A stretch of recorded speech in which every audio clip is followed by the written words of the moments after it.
রামভাই স্মরণে ফণীন্দ্র কুমার মালাকারের সহিত ঠাকুরের কথোপকথন। প্রশ্ন: নামের প্রকাশ কি এবার বুঝতে পেরেছি। ধ্যানমূলং গুরুমূর্তি, তাহলে ধ্যান করব গুরুমূর্তি, নয় কি? ঠাকুর বলছেন, গুরু বলতে নামই গুরু, অতএব নাম হইল গুরুমূর্তি।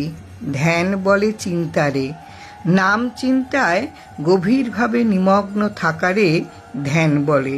নাম চিন্তা করলেই গুরুমূর্তির চিন্তা করা হয়, পৃথকভাবে গুরুমূর্তির চিন্তা করতে হয় না। প্রশ্ন করছেন ফণীবাবু, তা কি করে হবে? নামের না আছে আকৃতি, না আছে রূপ, তবে কিসের অবলম্বনে নাম করব?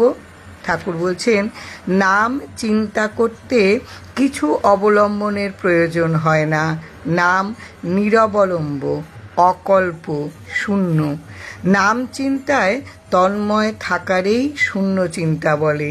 নামের ধ্যান করতে করতে সাকার গুরুমূর্তি নামে বিলীন হইয়া শূন্যে পর্যবসিত হয়। তাই বলা হইছে, যেই নাম সেই কৃষ্ণ, যেই নাম সেই রূপ।